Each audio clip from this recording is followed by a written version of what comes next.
Table Talk is not your typical D&D ttrpg podcast. We are not here to run you through our whole campaign. We're here to talk about everything else in the space of tabletop roleplay. I'm your host, Alejandra Wilhelm. And I'm also your host, Mariah Gresham. And we're your tabletop roleplay girlies.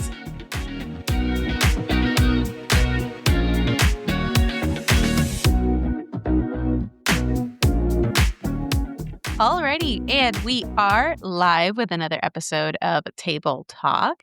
Thank you so much for joining us yet again. I am your host, Alejandra. And I am your other host, Mariah. And we are joined with a very special guest today.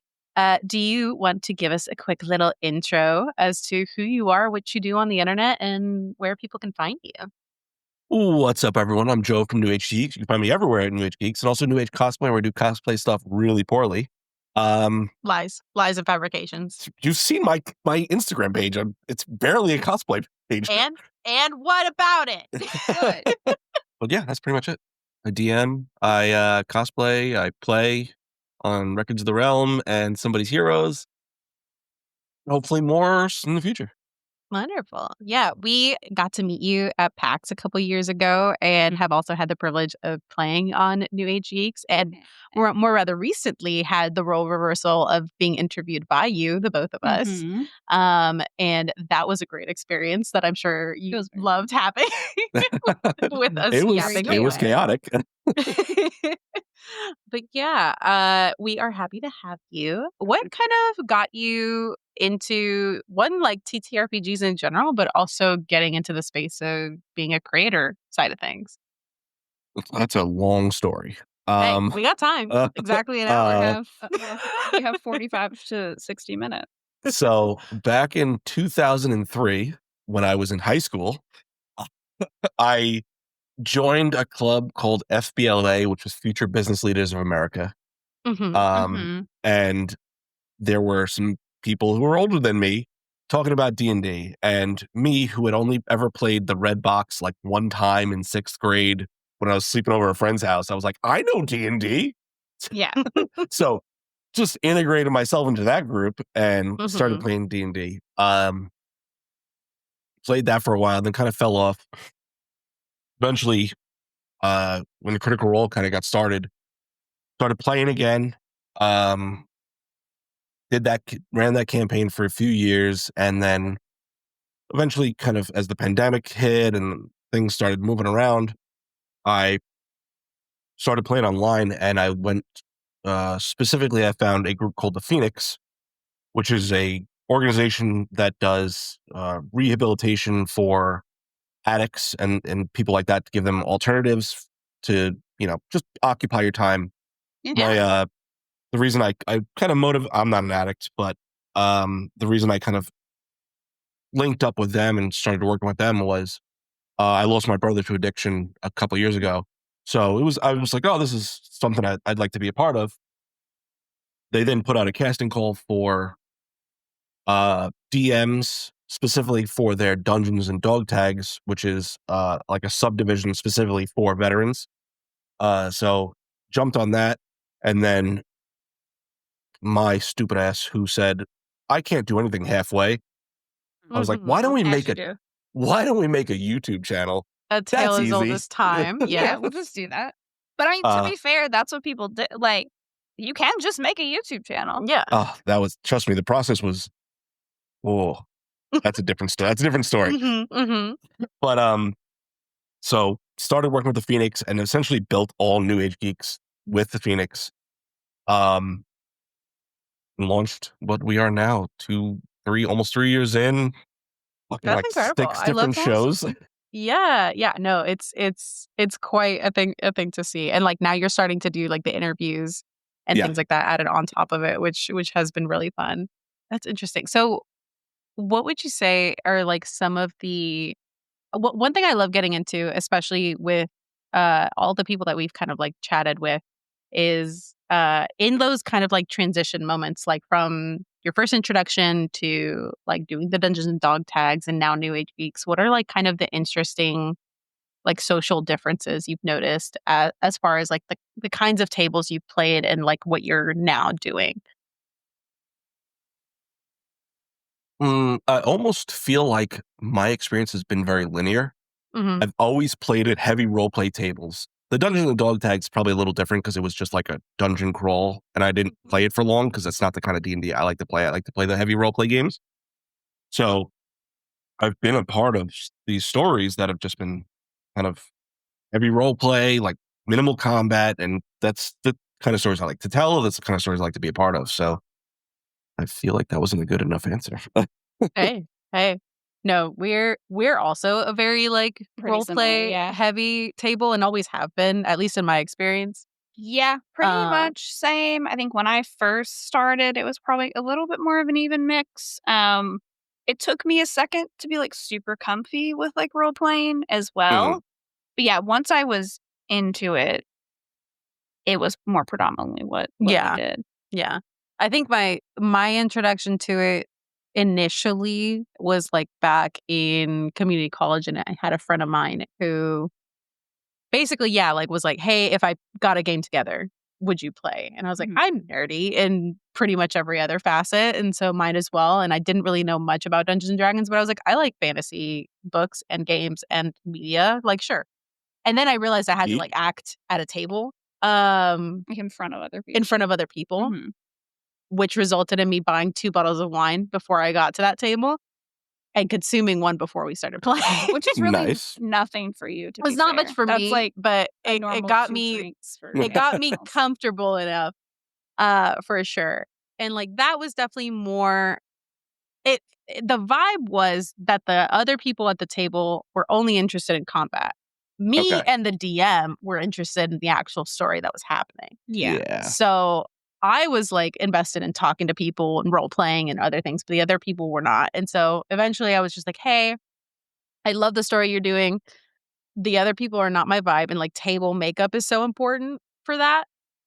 And so I quit. And then years later, when I got back into another table, was where I met Mariah. And like ever since then, it has always been like role play heavy settings.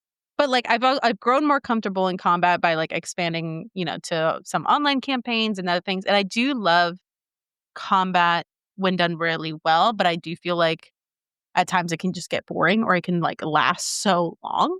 Yeah. Yeah. And you're like, I want to get back to my movie. Yes. There's a hard cap on my attention span. Yeah. With combat. And so it's like, even if it's interesting, I will start zoning out where, it's like I've said it before, but like we've been really fortunate to play like a lot of different games in our personal life, especially through like the podcast and meeting with people. And it's like, I have also like very much developed a knowledge of what I like. And it's like, it is a hobby. It is supposed to be fun.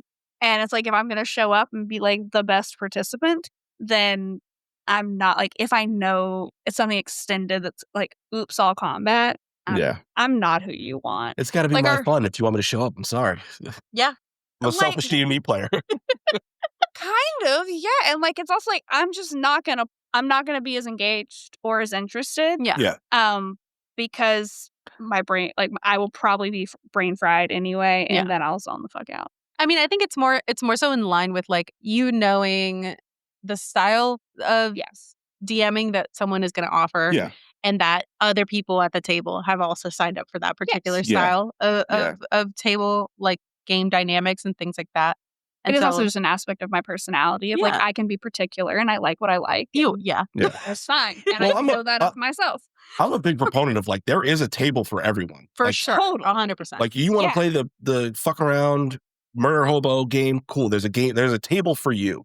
Like you want to get absolutely crunchy rules written. There is always a table for you. Break out the rulers and the lasers and fucking chalk and shit. Like, more power to you. Like the Warhammer fucking D&D gamer. Correct. There is a space for you. Keep the measuring tape get on like a long stick to push your little guy a little further down the stairs. Don't you threaten me with a good long stick. Like, I'll help you paint your little guys. I don't want to have to keep track of all of them. No, that's not for me. No. Yeah.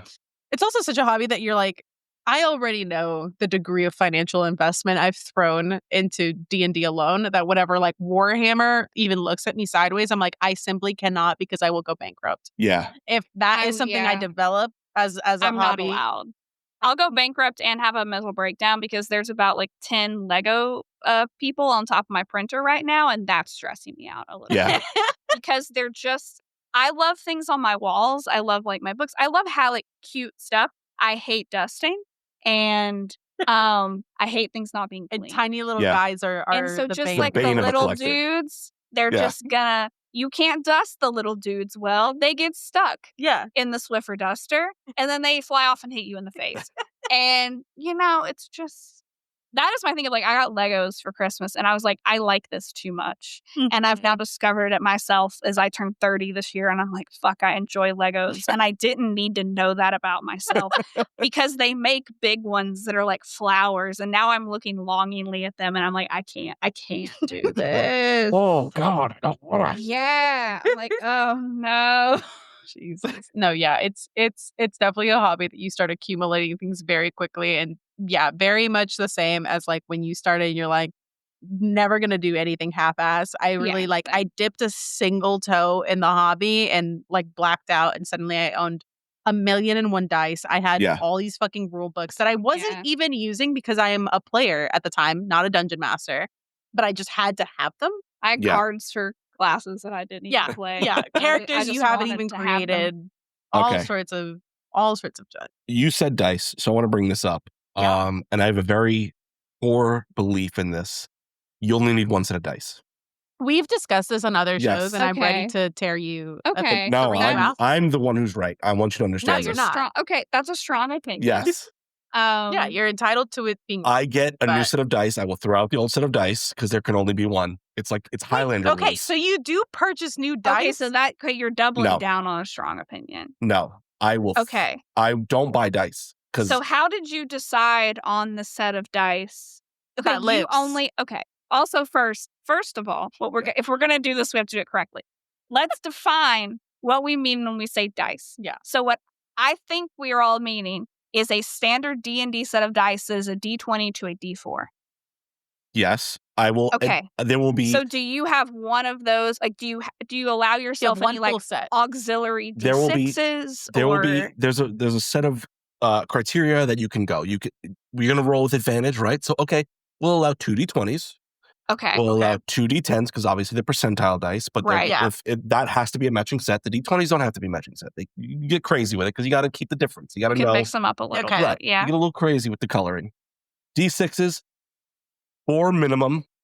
I Okay. would say Agreed. up to 6 Okay. D6. Then Okay. anything after that, you're just getting slutty with You- it. okay. Just getting The one. slutty with it. Okay. Okay. How did you select this set that you're like, this is my set This that is I'm my gonna ride or die. I'm gonna ride into the sunset with? Yep. So I bought myself a nice set of D&D dice. I was Okay. like, that's a really beautiful set. I'm gonna buy that for myself. Mm-hmm. Then people fuck it up by buying and gifting me dice. And I'm the kind of person, if you gift me something, I have to use it. So I threw out my expensive set of dice and now use the dice that were given to me. And that just rotates as someone else buys me a set of dice. So I will- as you accidentally obtain new dice, That's Yep. diabolical. the Yep. old ones That's a are little then bit diabolical. Yep, gone. They can't just literally live with tossed, you? like Yeah. literally Okay. thrown away. Yes. Okay. Now listen. I fuck heavy with Marie Kondo. I love a good closet clean out. I love to go through a Mhm. drawer. Mhm. I love to declutter a space. Yeah. Mhm. You know? It's a Yeah. strong No, stance. I love making enemies with this one. This It's a strong stance. feeds my It's ki- evilness. It's kind of crazy. It's Oh, I kind am of crazy. I am It's crazy. kind Just so of that's perfectly diabolical, clear. actually. Yeah. Because, like, I have one of the characters I play in Always campaign. It's the first character I have where I have one set of dice that I will only roll for that character, and I don't roll those dice. That's the first time I've done that. And when I first got into D&D, I definitely, like, had a few years where I went on, like, a dice buying tear. I don't Mhm. buy as many now just because it's kind of like, I have a good little stash. I don't literally need to be, like, a dragon with, like, 30 pounds of dice at my disposal. But I mean, like, no tea, no shade to anyone who does. Listen, I No, I'm also throwing like, shade. If you have more than one set of dice, shade. I also just like, I have to budget for other things. It can't always be fucking dice. But yeah, like I've selected a set of dice for myself. Yeah. Someone else buys me a set of dice. The current set must go to the fires of hell. Yes. You throw them into Mordor, the fires of Mordor, and that's it. Okay, why? I Why? don't know, man. I just like being an asshole. Just a brainworm? Where you're like, there can only be one? No, Why it's must Hi- that it's be Highlander a set of rules. dice It's that Highlander you rules. like, you enjoy, you bought with your money? Like, they can't live in a box. Nope. They can't Gotta get rid of live in them. a drawer. There's a funeral pyre that gets set up for him. It's What a whole if you thing. like, as you're sacrificing a set of, how many sets of dice have you sacrificed in your Today. life? What is Probably your kill count? 10 or 11 sets of dice have been That's horrendous. What is the destroyed. murder method? Is it by Viking Is it by funeral? fire? By fire? I mean, Because it's hard to actually destroy dice. We It's tried. not as easy as you think. I'll be honest with you, typically they're just thrown out. Okay. But Okay. for the expensive sets, yes, you set up a little, like a micro-sized funeral pyre with little sticks, put them on there, and you like give the whole national anthem, and you just fucking 21 gun salute. Yep. Yeah. just watch them melt into oblivion. And they melt? They've actually I don't- melted? I don't know. You're sacrificing them. I don't expect think I you don't to put that know. much attention to it. Okay. God. Okay. Yeah, I'm on the opposite end of Wild. this entire spectrum. I'm gonna have to sit with that for a minute. I'm on the entire opposite end of the spectrum where I have a thing. Okay, my dice buying tears, they don't happen as often now. Yeah. But they do happen every single time When I we join new campaigns. when I is join it a new gets like dangerous. actual long-term campaign. I won't do it for online because there's no point. I'm rolling digital dice. But if it is I don't do digital dice, so that's perfectly clear. Digital dice are evil and unholy, and you cannot trust digital the dice will hold. digital dice god. they will hoe you for sure. But if I'm joining, like in real life, we are sitting at a fucking table and we are committed to playing for however long this thing comes. Yeah. Whether it's a gifted set or a set that I buy, I'll sell like this is for this character, and then they go into the rotation if I stop playing in that campaign. Part of my character creation process is once I have the character fully realized, I then proceed to go to Etsy and commit crimes of hate against my own bank account. Truly, yeah. Etsy's a dangerous place. Because then it's dangerous because between Amazon and Etsy, I just scour the internet and I don't just get a set of dice.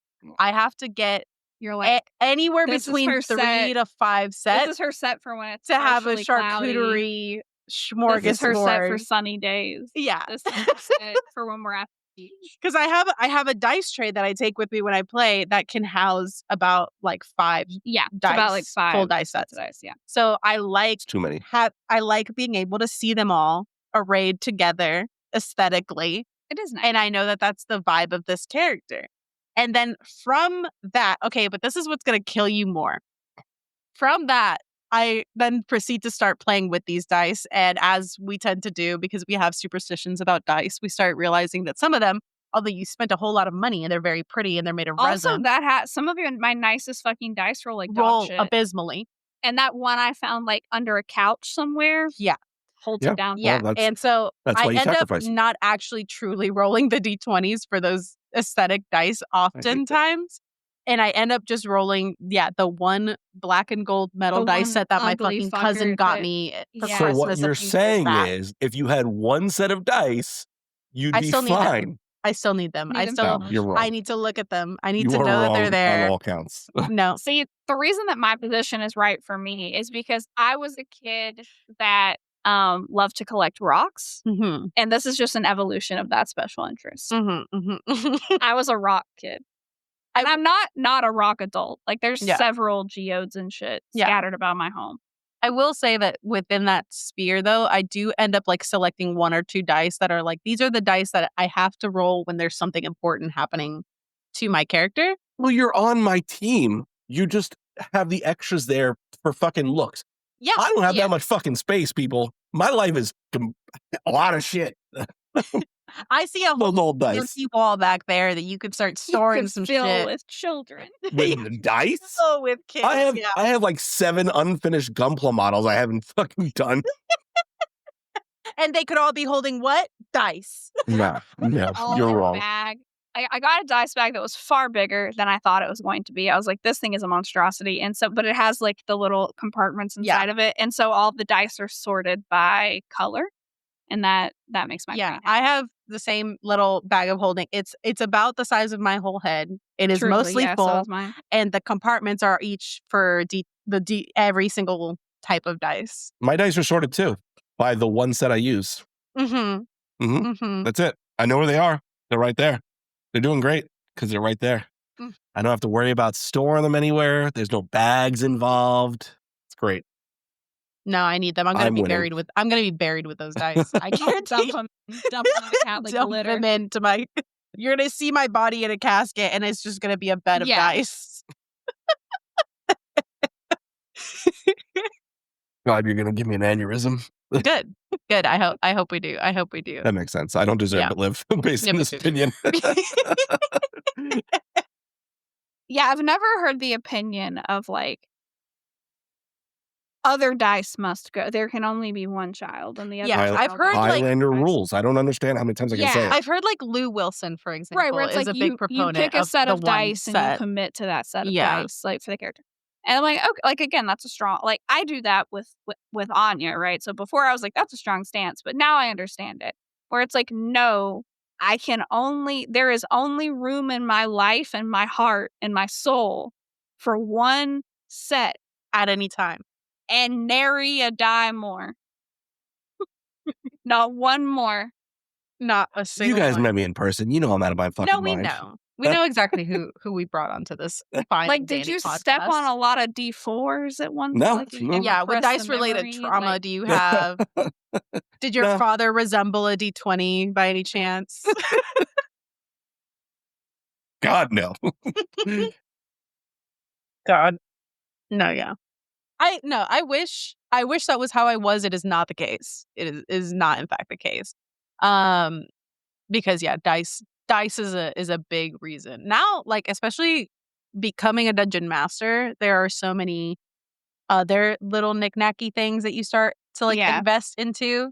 You want to talk about minis? Yeah. No, for real. For real. I made when I first started, I was like, okay, I can't go down this rabbit hole fully. Yeah. Why do you because think I don't have the space. I don't have the space to house. Why do you think I play BTM where we don't have minis? Yeah. Can't trust it. Can't trust I don't have the gods. space nor the storage to house all the minis theater that of I the would mind. want. You're gonna see it, and you're gonna paint that picture with your brain. Mm-hmm. Nope. I'm a mini person. I'm a physical map person. Give me my physical map, my minis. There's a fucking full battle map sitting 6 inches from me. I love them. I love them. I just don't want to store them in my house because they stress me out. Well, if you got rid of the dice, you'd have plenty of room for them. No, the dice are in one bag. The dice are in one bag. They're compact. But no, my compromise with myself for lack of storage was I started investing into skinny minis. Yeah. The acrylic. Yeah, the little acrylic ones. And I just keep them all in a binder. They're all sorted by like the kind of monster they are, like NPC. There is something sensual about flipping through that binder. It's nice. It's nice. It really is. Where it's just sensual is the word we're gonna go with. This okay. is great. Just the organization of it. You're like this. Yeah. So I'm like, whenever I need my skinnies, thinking about the organization. Yeah. When I need my skinnies, I just flip open the binder. I've got a little box with all the stands. And it also came with like terrain and other things. So like that was like my compromise for myself to have physical things, physical representations of stuff.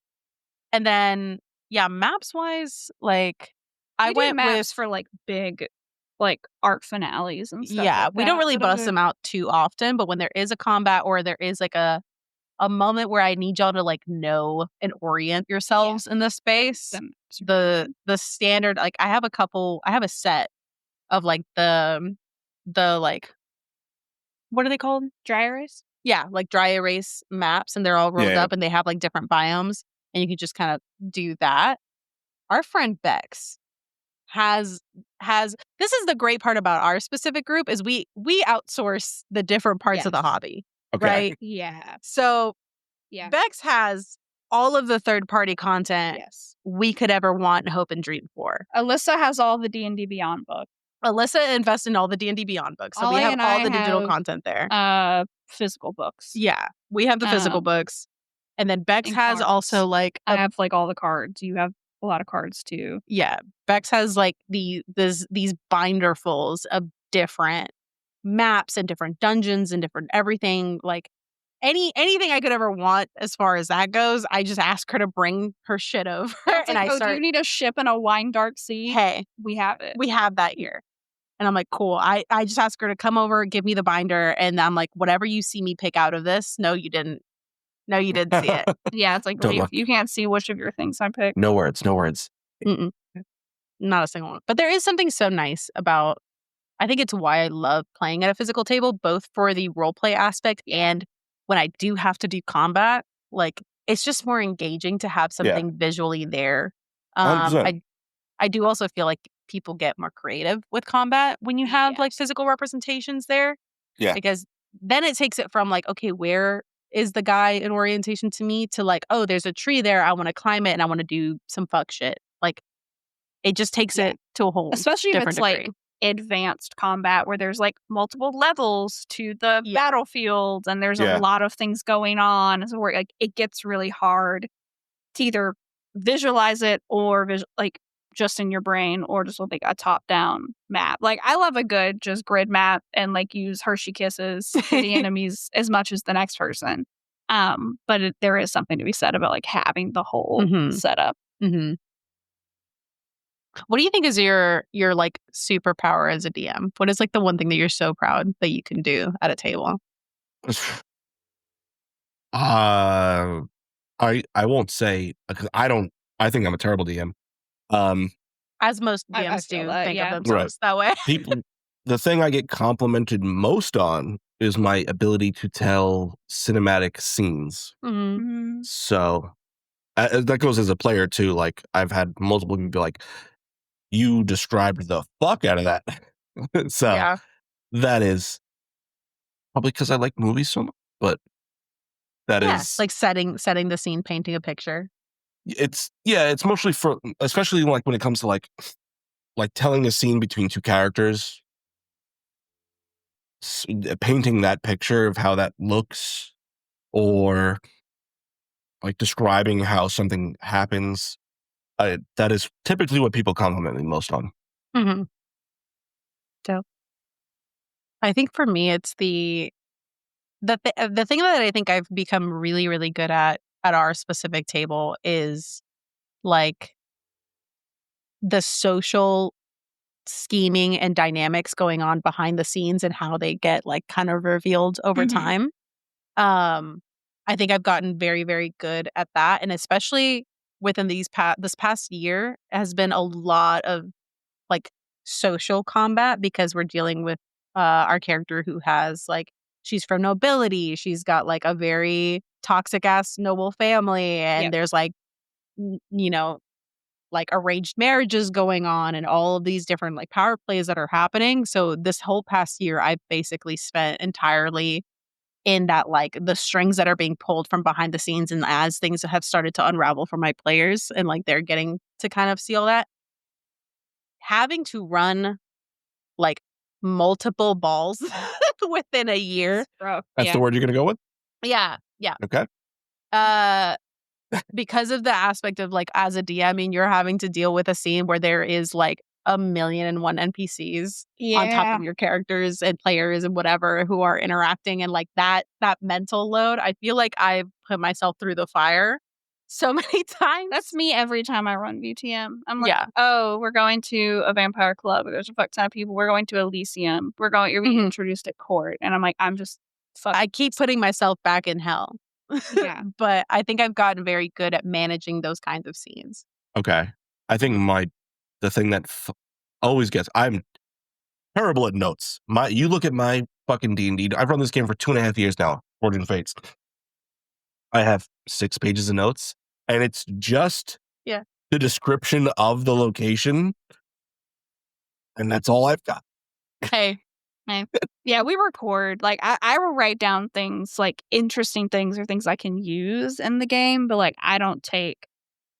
And, like, when I'm a player, I will act my scene and then frantically write down notes. Oof, no, I can't do notes. Because I need them. No, as a... Like, when I'm behind the screen. I take nary a note because I've done a lot of my prep ahead of time. And like my note system is one, that we have that recording. And then two, I've constructed a behemoth of a Discord server to one, there's like the section that my players have access to. Then there's a section only I have access to, along with people that are part of like what I call my DM council. Mm-hmm. And so all of my planning and scheming happens under there. You're so And so all of my I have that too. notes that are It's just necessary Kay and I and are my there. care editor. Yeah. Yeah. Same. So it's just like the secret.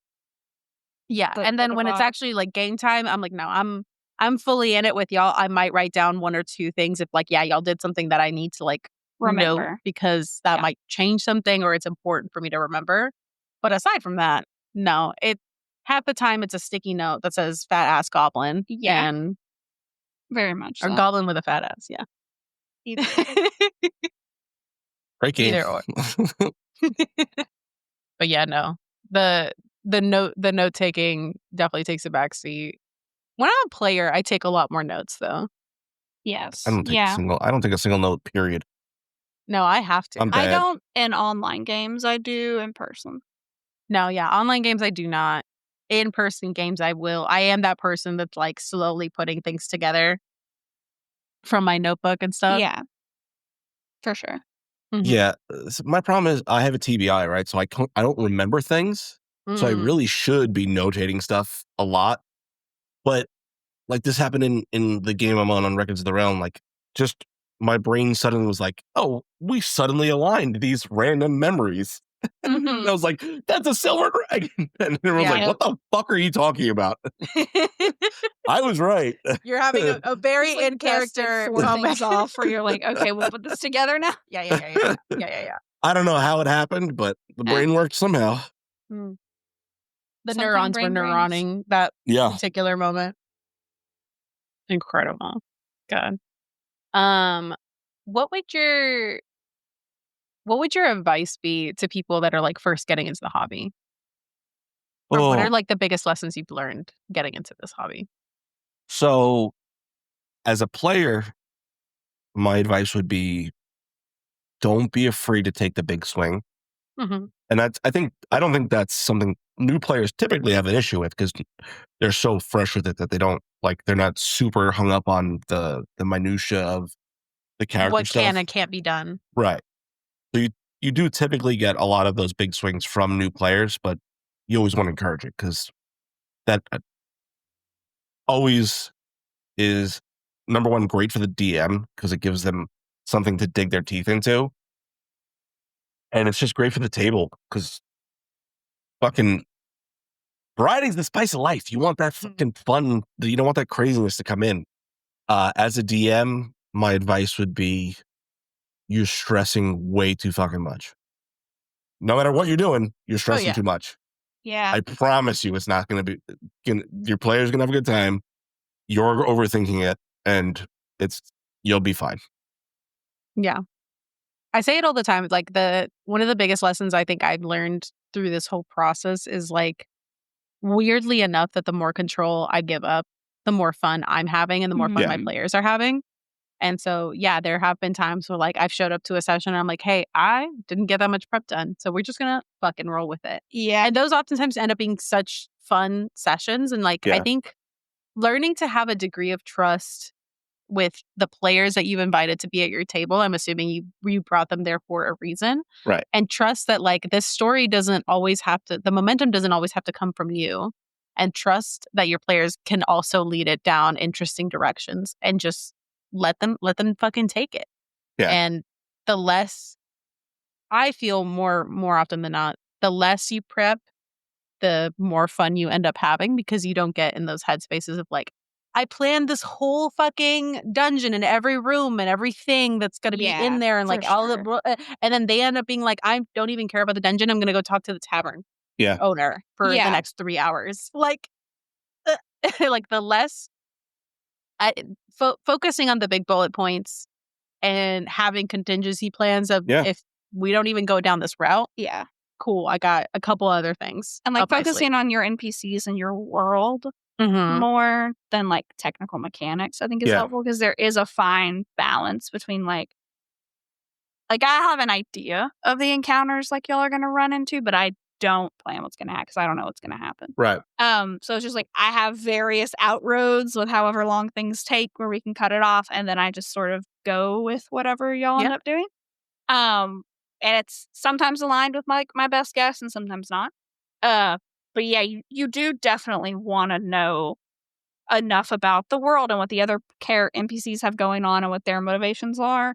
That when they accidentally run into something, when you know the what's characters happening. run up against them, Yeah. you can act them accordingly. I say well, but like appropriately as you want to, you know. I think your prep should be opposite of your ability to improvise.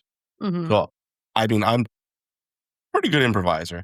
So that's why like my prep will be, okay, this is the city. This is the locations they could possibly go to. These are some NPCs for the shops, right? And I'll improvise 90% of everything else. Yeah. So as my players are like, because I've been running this campaign for almost 3 years now, as they've done random shit, and I know I'm never going to predict what they're going to do. Yeah. So I just set the world and let them go, because I can't predict, oh, we're going to decide we want to go to a fucking haberdashery and spend 6 fucking hours deciding how we want our hats designed. Or my players have this wonderful fucking habit of needing to know every single fucking meal that a restaurant fucking serves. Incredible. The entire incredible menu. role play. They need the whole menu. They need, like, what is it prepared in? What does the fucking chef look like? I have not been able to prepare that ever. Are the chef and the busboy fucking yes or Right. no? They need to know the inter-fucking personal relationships of everyone in this fucking The restaurant. workplace culture. Yeah. So that is what that's the Meanwhile, only there's a things I fire ever on the prepare other side anymore. of town that nobody's paying attention to. Right. Yeah. So I'd like it. If you're really good at improvising, I think this is going back to my advice for new DMs. If you're really good at improvising, set your world and be prepared to just accept whatever the fuck your players are going to do. If you're not good at improvising, understand you're not going to be able to prepare everything that your players are going to do. Yeah. And be okay with that, and prepare enough that you feel okay with that. That you feel comfortable, like running into those situations. Yeah. Because they're gonna do everything and anything. Very much so. Yeah. Whatever you prepare for, they will do the opposite of. That is the rule as a DM. Yeah. You're never going to be ready. And so I think that would be my advice for a new DM. Yeah. I've had the situation of like, one, we have our player Bex is the Emily Axford of our table, in that she has thrown me so many curveballs consistently, almost at least once every session, that I can never in my life predict. But it always descends like down very interesting routes, and I end up loving it. Right. And that has turned me on my heel more than once. And but it's also helped me in a lot of ways, because sometimes you do fall ass backwards into like the perfect way to tie something together, and it's provided to you by your player. So sometimes like player arcs, which we kind of do like basically like every year is a personal character arc in our campaign currently. And so it's kind of like I have the vaguest of ideas of where we might end up, possibly very softly in the distance. And then I know like the next events for maybe this session and next session, and then everything in between is loosey-goosey. Yeah. And as we start going and the story starts to play out and the characters get involved and the NPCs are getting more intertwined, suddenly like the road there starts kind of making itself. So for me personally, that's what's worked best, so that I can just relinquish control and rely a bit more on my character, and it gets them way more invested in the world too. Yeah. Which is something I would think recommend. that's a great analogy. Like you'll have your bricks and just let the players build the road. Pave them. Yeah. Because like half the time, like I feel like players will make more interesting decisions than you might have, or will make more like daring, bigger, riskier decisions that like you then have to contend with. But it's like, Yeah. oh, I didn't think of pushing something as far as like we're now pushing it because I am reacting to a thing that already happened. And And you that's have your brick of what what you want to happen, and you could put it where you feel like it's Yeah. going to be the best port in that story. Absolutely. No, yeah. And then it's like, also, don't be fucking afraid to steal from your players, because my favorite 100%. thing in the world is our post-session. Like, everybody's chatting about what they think is happening, what's going on, their conspiracy theories, and I'm just like behind the screen. And there have been more than one occasion where like y'all have said something and I'm like, that's way better than Such a good idea. That's way better than I stopped guessing in my arc of like what was gonna happen. So I was like, I'm just gonna give you ideas this. And you're just like, I'm just gonna maybe modify it a little bit, add a little zhuzh. I always like the element of like, I still want there to be a couple of surprises for especially the player involved, because like I have varying degrees of security clearance with my players. So like if it's your personal arc, maybe like 55 to 60% of what's going on. Yeah, you've planted the seed. Yeah, and like the other players might be in on like 20 to 25% of something else. And then I still want there to be like enough prepared on the back end that it's like, yeah, you have a good idea of what's going on, but there is going to be something, or at least a couple other things that are going to catch you by surprise within your own arc. Yeah. Well, let me ask you guys this then. As DMs, when you ask for a backstory from your character, or from your players rather, how much do you want them to give you? Like the player that says, hey, whatever you want to do, cool, to this is my player, this is my character, this is what I want them to do, this is what I want them to accomplish, this is their goals, blah, blah, blah, blah. Yeah. Where do you fall on the spectrum? I fall on the spectrum of like, I love, maybe not so much like, although I love a bitch with a 40-page backstory personally. I think now that I've like kind of figured out my style, I think what I want more is like, I want a bit of their backstory. I want to know who their key people are in their lives, family, friends, core beliefs, things like that. But I want some level of ambiguity somewhere in there. Basically. Huh? You want hooks. Yeah. Like it, and like there are times whenever someone's giving me something and I'm like, I will ask them, be like, how okay are you with me, with this being the truth that your character knows, but some of these things might not actually be true. Mm-hmm. And if I get the green light on that, I'm like, cool, I'm going to keep that to myself. You don't know what's real or not. Right. And you'll find out in game kind of thing.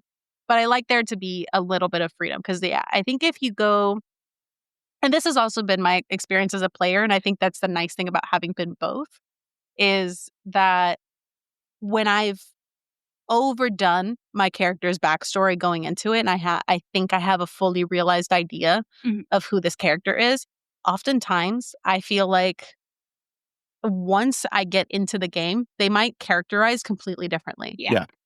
And sometimes some things that I came up with about their backstory might not fit with the way that I'm starting to portray them.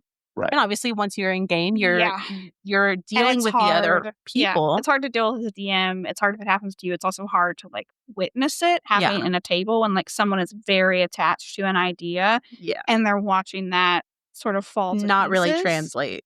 And that's the thing where it's like some people should write a book and then some people should bring things to a collective sort of storytelling thing. Like I like, so like for VTM, like you gave me a fair bit about your character. Like Alyssa's, we've more so dug into and we're figuring out a bit more as sort of the plane is flying, where we're nailing metal on, which works. And I think like makes sense. And like, it's a slightly different, like some things I think are primed to go off sooner than others. And so like similar to Strixhaven, where like I handed you a story that was pretty primed to immediately be a problem and that you could take and go, where like Alyssa's arc and Bex's were a little more needed a little bit more time to like cook and build up.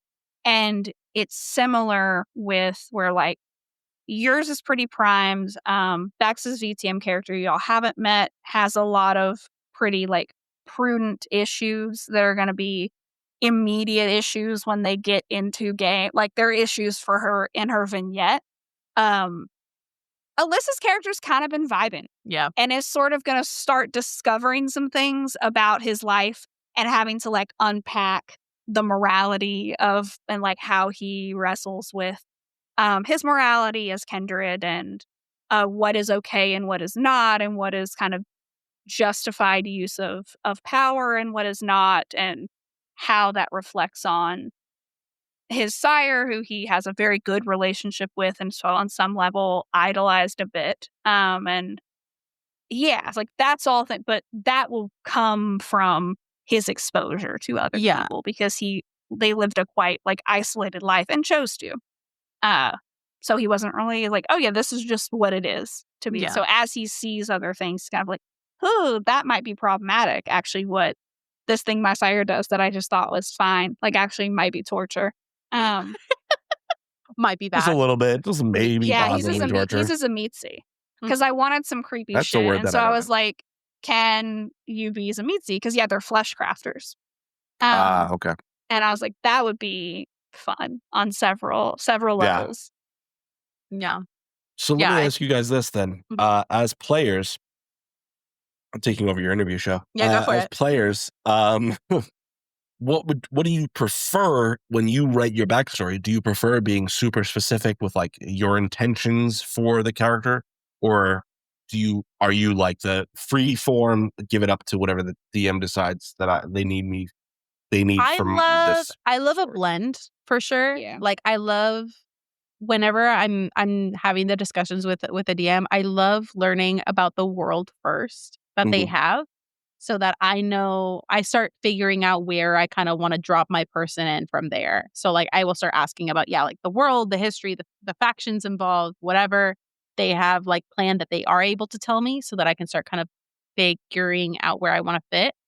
And then I'll do like a little bit of research related to whatever it is that kind of struck my fancy. And then the character starts kind of forming from there. And I kind of do the basic of like, I will figure out like where they come from, what like motivations do they currently kind of have as far as why they are currently doing what they're doing, and then touchstones to give them. And then like I keep it now kind of just that. And I'm open to either discussing things with the DM because then they start kind of giving me feedback of like, okay, maybe do you think this would be something they would be involved in? And we start I like to work with the DM to see how my character can also like help them with their story, and where they kind of fit in. And then I also like to give pretty good amount of liberty of like, hey, if you want to toss me something down the road, you want to by toss all that fucking fucking means, character salad by all means. Yeah, I'm not attached. I do also think that like I'm a big fan of showing up with just a little guy with like nary a thought behind the eyes, and then just seeing how they kind of organically form. Yeah. And making just on the dime decisions about their backstory. Like, I guess they are afraid of fucking water, like because they've almost died in water multiple times, and just letting the dice decide. Like, why are they bad at something? It's like a very Sam Riegel, like the bit character having like deep, poignant moments. Yeah. Like that is interesting. Yeah. I think I approach it with like similar things of like I like to know the setting so I can figure out where I want to slot in and what sections are most interesting to me. But I probably base my character around just like super basic, like what do they want and why can't they have it? Like problem statements, the world, like what is going on in their life that is like forcing them or pushing them to make this change that is going to be joining an adventuring party as opposed to what they were doing before. Like why did they have to stop doing what they or leave where they were before? And that usually comes with, some different NPCs, some potential issues and conflicts and things that I can just sort of hand to the DM and be like, here you go, this is also here. And it gives me enough information about like this new character to know how they would handle the uncertainty, and it gives me some time, like, because you always feel a little awkward when you're playing a new character because you're not fully in the bones of them yet. Yeah. You haven't And stepped into the skin. So it's like I'm awkward at the same time the character is. So it's like as you get more used to the world and the campaign and you figure out your footing, so is your character. And that tends to work well for me. Like I try not to take it too far down the like storyboarding rabbit hole. Especially super early. Like sometimes I'll just go off on a brain tangent and I'm like, this will be a thing I do something else with, and like chop and screw the names and, you know, the abilities of people. I'll write this into something else. But yeah, it's I never like having like a really deep advanced canon for your character. Like we've talked to people who like have a character they've played like an online server or something for years and years and years, and they have like all of this canon for them. And I'm like, you can't bring that into a game because it's going to get broken immediately and that's going to hurt your feelings. Like genuinely. And like, I have empathy for that. And also it's going to happen. Like, no, Right. That's not D&D. That's it's also the fact that like, like if you have that deep lore for that character that you've done in like roleplay servers, or you've written stories about them, fan fiction, what have you, and then you take it to a game where you do have to roll dice to see if you succeed at something. The thing that your character's supposed to be good at, they could still fail at and fail miserably. Sure. And that may break a little bit of the fantasy for you and the fun. Yeah. And also like you're no longer, I mean, calling the DM like the hand of God is a bit too, because like the dice are more than the DM, but like you are not the impetus behind that story anymore. Like the DM is you're leaving it to chance. You're giving that character and the DM is just a facilitator to someone else to facilitate their story. And so like it is better for everybody's emotional state, I think, to start with something fresh. Right. Or if you like, I mean, like you wouldn't bring like John Wick into a game, right? No. This is a character that has an established story. You can't, that doesn't translate into a D&D game. Yeah. You just can't do it. So it's the same as that. Yeah. Like, you can't write a fucking story for a character and be like, oh, this is going to work on a game randomized by fucking a dice that has 100 fucking sides. Yeah. You can make a character inspired by someone. Like I do a ton of that. But like, you can't be like, hi, this is a zombie game and I'm playing Leon Kennedy. Like, no, you can't. I'm so sorry. Or just having the wherewithal to understand that, like, especially early campaigns when you're first starting, you're probably going to be pretty low level unless you're intentionally starting high. Right. It's not going to. If you're going to start high, then you can give them some fucking bullshit ass godlike lore and run to the hills with that and but be that great. Is so far and few between that most of the time you are starting at like level 1 through 3. Yeah. And all this badass lore that you have around them is not actually realistic for the skill level that you're at. Yeah, your level 1 character didn't slay a dragon. Sorry to you are one above a farmer. Yeah. You survived a robbery. The farmer could fuck you up right now. Yeah, you sharpen the other end of a rake and are like starting to stab people with it. Like it's not. It's not. You're doing your best, but it's not like that great. Yeah. But no, I think it's definitely kind of the same of like the same advice I give to other DMs about relinquishing control. I think there's a lot of fun to be had for players to relinquish control.